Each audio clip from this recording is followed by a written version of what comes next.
Till then.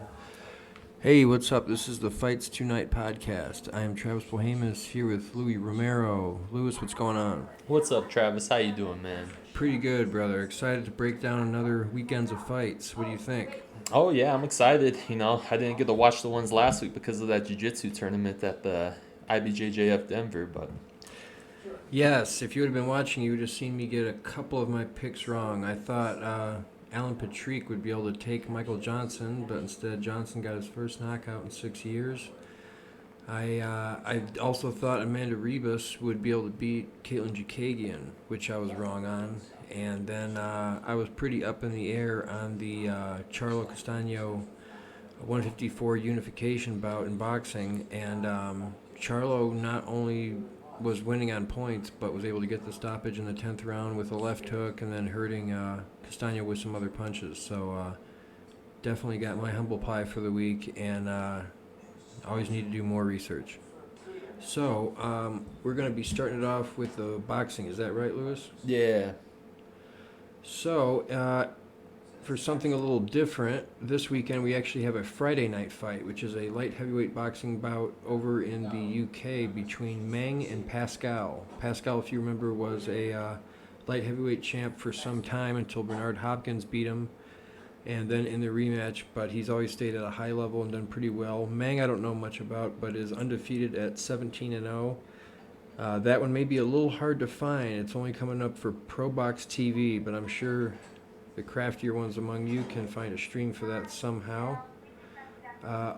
Tomorrow we have a bevy of boxing fight cards going on that we'll break down before the UFC. First of all, we have Floyd Mayweather Jr., whose fights in the skies of Dubai has been moved from the top of the skyscraper to inside an arena where he'll be taking on dangerous Don Moore. The fight's at super welterweight is an 8-round exhibition.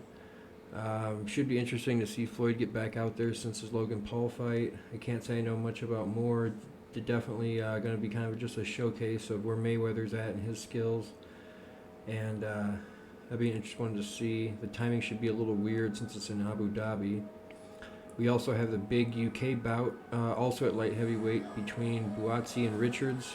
Whoever wins that should probably put themselves in line for a title shot against either Bivol or the winner of Joe Smith versus Beterbiev, which is the other big light heavyweight title fight coming up after that Canelo and Bivol just got done.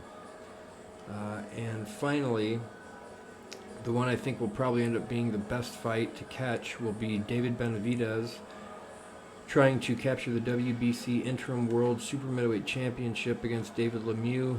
Lemieux spent most of his time at 160, lost his belt to Triple G, but then has gone up and had some good fights at 168, notably against Billy Joe Saunders, where he lost a decision.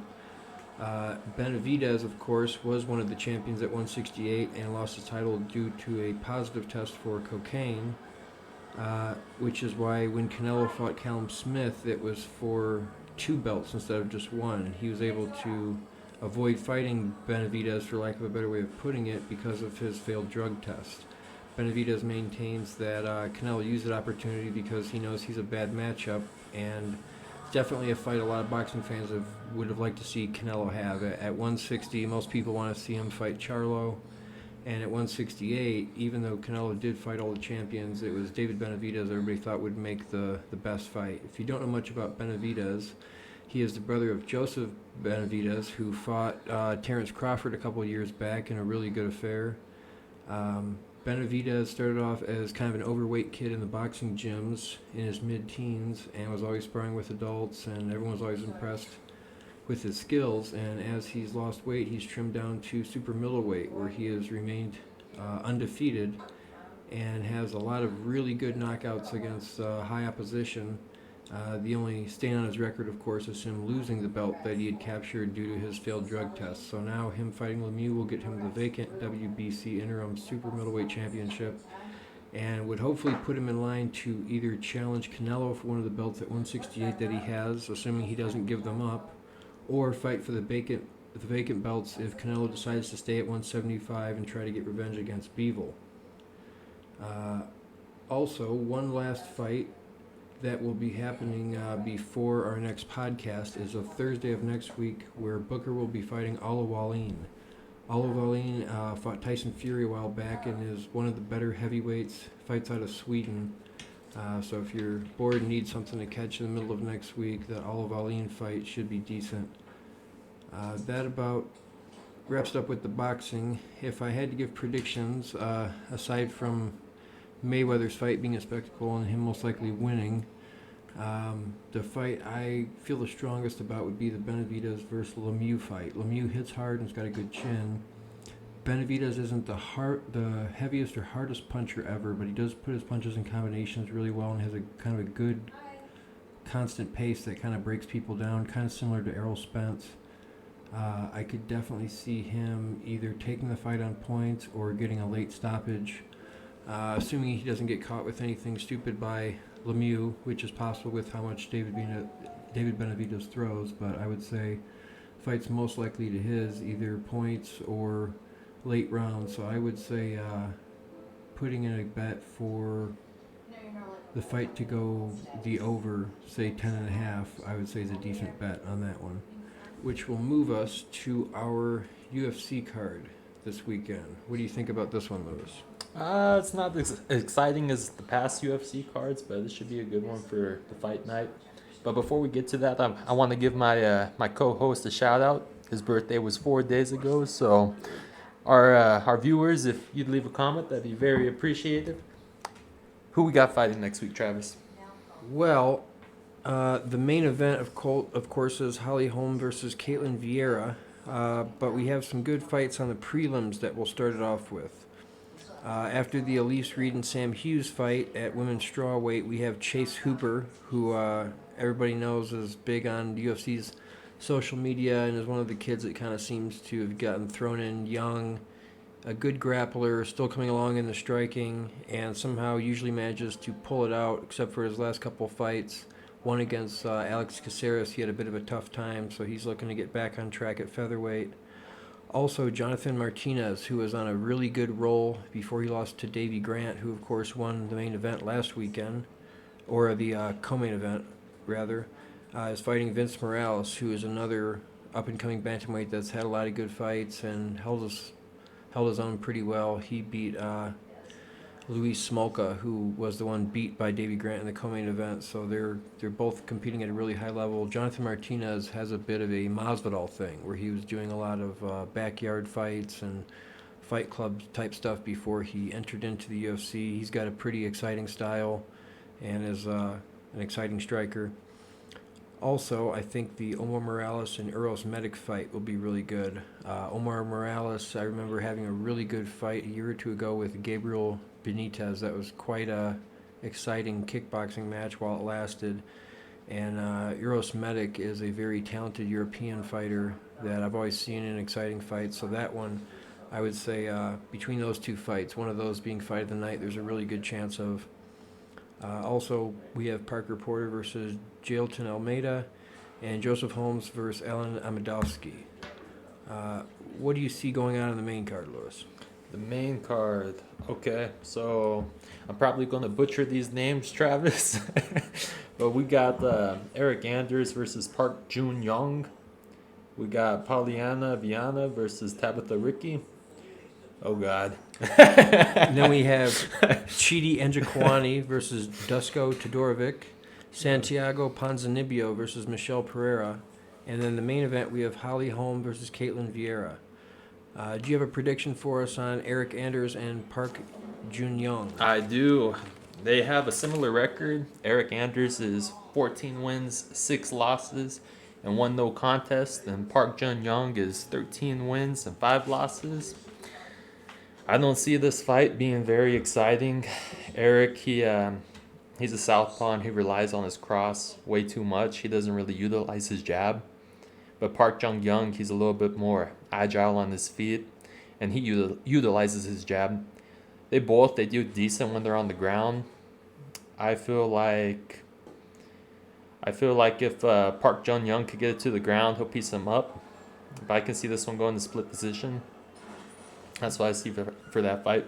Do you know if Park is a orthodox. He is an orthodox. I think he will do better when it comes to stand up because of that, since Eric doesn't use his jab so much. With Park using his jab and orthodox, I feel like he'll be able to land a little bit more. He won't really have to be as wary for that cross because there's going to be so much distance for Eric to cover with that. So I see. Well, it'll be an interesting open stance matchup in the striking as long as it lasts, anyways. all right. Moving on to the Polly Viana and Tabitha Ricci fight. Do you have any thoughts on that one, Lewis? Pollyanna, she's won her past couple fights in the first round with arm bars. And Tabitha Ricci, she isn't that exciting either. She does move around a lot, and she doesn't have a whole lot of output. She likes to pump that jab too. I can see this one probably going to the ground, and I can see Pollyanna submitting her. And for those that don't know, Pollyanna, she's beat up grown men before. Really? Yeah, she got mugged one time. And Oh, she's the one in the video with the guy in the triangle, like elbowing him. yep. No kidding. Yep, she made that guy's face unrecognizable, Travis. Nice. I knew I liked her. Yeah, this is one of those ones where I think they're both good, but I think Pollyanna Viana is just more experienced, been in the UFC longer, faced a higher level of competition, and I also kind of see her getting this done. That moves us on to the middleweight bout between Chidi Njokuani and Dusko Todorovic. What do you think on this middleweight fight, Lewis? In this fight, I think it can go either way. I think Dusko, he's good when he could get it to the cage. I feel like that's where he pieces up most of his opponents. And for Chidi, I think he is a good kickboxer. I think he's a little bit more explosive than Dusko. So I think if Chidi, if he can control the center of the octagon, I can see him winning maybe via TKO. But I think if Dusko keep pushing Chidi up against the cage, I can see Dusko taking that one via unanimous decision. No kidding. Yeah, I'm familiar with Chidi Njokuani because of his kickboxing background, and obviously he is the brother of Anthony Njokuani, who was a top-ranked lightweight for a good period of time back almost a decade ago. Also fought in the WEC. Chidi Njokuani is a little bit bigger and went a little bit further in straight kickboxing before making his transition over to mixed martial arts. It's an interesting fight because they're both prospects for different reasons.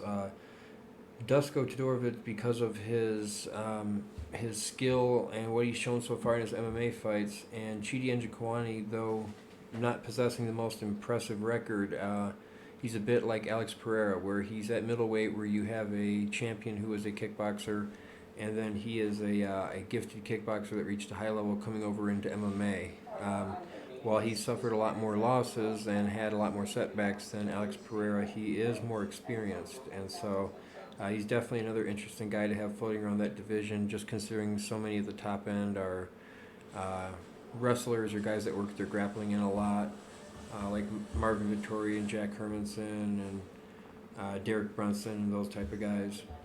I think this one, Chidi Njokuani should always be able to handle himself in the stand-up with your average MMA fighter, which not to say that Dusko is, but I think what's going to be the difference is the way that Dusko is able to mix it up.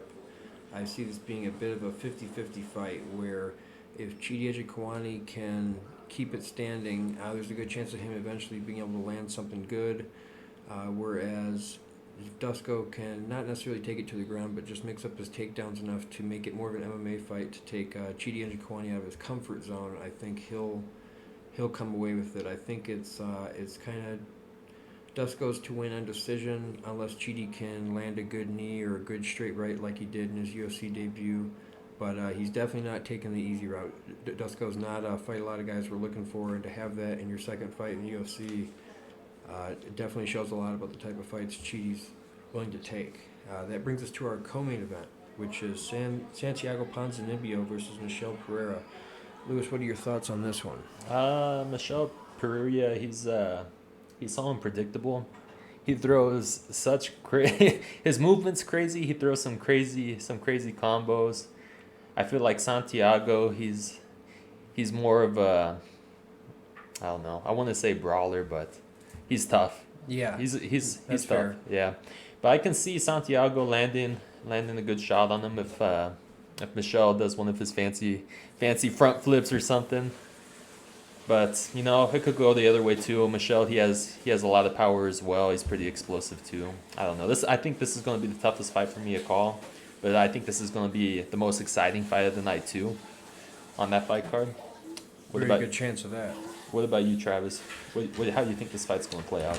Well, I think Santiago Ponzinibbio kind of reminds me of Francisco Trinaldo in the sense that he's an older Brazilian guy, not great with the English, and perhaps if he had a little more star power, would have found himself in a lot more high-profile fights. But if you look back at his record, he's been doing really well at welterweight for almost a decade, kind of similar to the run that Trinaldo has had at lightweight. I also kind of feel like you always know what you're going to get with him. He might not throw that front kick like Anderson Silva, but he's always going to come with the same pressure and the same power, and is a guy that can really be down 2 rounds and come back with a clean knockout or something. The wild card in this fight is for sure Michel Pereira, because you get 2 different versions of him. Whenever you have a fighter, kind of like Rose Namajunas a few weeks back, where they have so many different options on how they can fight. Sometimes it depends on which one shows up. The one that's looking to press people and get in their face, the one that's looking to counterfight, the one that's looking to defensive wrestle, and Michel Pereira definitely has that. He has one mode where he is backflipping off the cage and doing every crazy move you could imagine. And in other fights, he comes out and isn't the most technical or crisp or defensively responsible, but showcases some actual good boxing with some heavy low kicks thrown in and stuff. Obviously, he's very athletic and is pretty well experienced for how recently he's been on the scene. But I think if he shows up and is looking to fight technically and stuff, he could give Santiago Ponzinibbio a really tough fight. I think, like Lewis said, if he gets a little too wild with the front flips off the cage and stuff like that, he's also a guy that's constantly at risk of getting disqualified. A lot of people remember, I believe it was Nico Price that he fought when he did a backflip axe kick of sorts when Nico Price was on the ground, and it definitely hit Nico Price on the head. And as everyone knows in the UFC, kicks to the head of a downed opponent are illegal, and he's lucky he didn't get disqualified for that. That being said, the other way of fighting he has is very exciting and always garners him a good bit of the attention for any fight card, especially one that's not a huge main event like tonight. So I think Ponzinibbio probably takes this. The question of whether it being a close split decision or being a surprise knockout depends on how wild Michel Pereira gets. That being said, Michel Pereira could pull it out, but I think this fight's probably Santiago Ponzinibbio's by a slight margin at least. That brings us to the main event of Holly Holm versus Ketlen Vieira. What are your thoughts on that one, Lewis? My thoughts on this one. Holly Holm, she's 10 years older than Ketlen Vieira, but I think she moves better, even though she's a little bit older. Yeah. I think they both fight from a distance. Holly Holm, she's really good at controlling her distance. She likes to stay on the outside. She likes to throw her side kick, and she likes to jump in, land a couple hits, and jump back out. Ketlen Vieira, she's okay at throwing combos when it comes to inside, but she also likes fighting from a distance too. I don't see this one being a super exciting fight. I can see Holly Holm winning this by split decision. What about you, Travis? Well, this one is a tough one for me as well. Holly Holm, obviously much more experienced and has fought just about everybody good you could name at either 135 or 145. Amanda Nunes, Misha Tate. She's fought Cyborg too, I believe. Do you know how she did against Misha Tate? Do you remember that fight? Holly Holm. Yeah. That's how Holly Holm lost her belt. She'd beat Ronda Rousey with that head kick, and then had the fight against Misha Tate, I believe, at UFC 200. She was winning most of the fight, and then got taken down and got choked out like right at the end of the 5th round. Oh, wow. And so she kind of had a real turbulent thing where she won the belt from Rousey, which is like the biggest upset ever, Right. and then immediately lost it to Ronda Rousey's biggest rival. And looking at this, it looks like Ketlin, that was her last fight was against Miesha Tate. Yes, which is a weird turn of events where Miesha Tate had taken a couple of years off to be a part of one championships overseas, and she wanted to come back and return, and her return fight against Caitlin Vieira didn't go too well. Vieira seemed too big, too strong, was able to keep her at a distance, hurt her a lot, also seemed to do quite well in the grappling things. The grappling exchanges. The thing is Holly Holm is a decent wrestler, but I don't think she's going to want to grapple with Ketlin Vieira just with her size and strength. However, I think in a striking bout, the way Holm moves constantly and is so good at getting that southpaw angle, I do see her giving Caitlin Vieira trouble. So I think it's one of those ones that Caitlin Vieira, just having beat Miesha Tate and Kat Zingano and a couple other good top-ranked women's 135ers, I think it's fair to think that she has a chance if she can make it rough and really start hurting Holly Holm off the bat. But I could more easily see Holly Holm kind of throwing her left straight and going out the side angle like Pacquiao and just kind of doing a distance movement, kind of lightly outboxing Caitlin Vieira, maybe with a couple kicks thrown in and trying to shrug off her takedown attempts, which I'm assuming Vieira will be coming with once she starts getting a couple rounds in and starts getting frustrated by the movement and the boxing of Holly Holm. Of course, Holly Holm, one of the more decorated women's boxers ever, and aside from Clarissa Shields, who won 2 gold medals, Holly Holm probably the most decorated women's boxer to come over to mixed martial arts. She actually started in kickboxing, then transitioned to boxing, then transitioned to mixed martial arts, where she had one of the biggest upsets ever against Ronda Rousey in Australia about a decade ago. And so, like I said, Holly Holm's got all the experience and has fought every big name you can imagine. Caitlin Vieira less so, but has done very well against all the big names that she's fought. So I think this one's probably Holly Holm edges, but I wouldn't be shocked if Caitlin Vieira comes in there and makes it ugly and can steal a decision. Well, for your 5 people on the main card, Travis, who are your picks for the parlay? Let's see. Well, I would go Holm over Vieira, Ponzinibbio over Pereira. I would go Park over Anders, Pollyanna Viana over Tabitha Ricci, and then the middleweight fight between Chidi and Dusko I'm pretty torn about, but I'm going to lean towards Dusko Todorovic. And if you want to be a little extra safe, you can just make that over 2.5 or over 3.5 on that women's main event. And then to help the odds out, if you're not getting enough of a profit, put the money line on David Benavidez. And if you're feeling particularly brave, maybe the David Benavidez Lemieux fight to go past 10.5 or whatever the over is. What about you, Lewis? Do you have anything different on that, or anything the way you would do it? I have to agree on all those except for the co-main event. I think Michelle, he might be able to pull it off. But besides that, I agree with all your other picks. That sounds good. Yeah, this one's going to be a bit of a toss-up. It makes for exciting fights when they're very evenly matched, but definitely makes for tough ones to bet on. With that being said, Travis, what do you think? You think we're coming to a close? I believe so. We will see how our picks and breakdowns came out next week, and next week we will be breaking down the Gervonta Tank Davis versus Raleigh Romero fight and several other upcoming fights that are coming up. A lot of good fights are going to be coming up over the next couple months, so plenty for us to break down and a lot of reasons for everybody to stay tuned.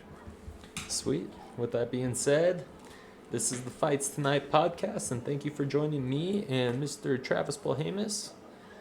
And we'll catch you next time.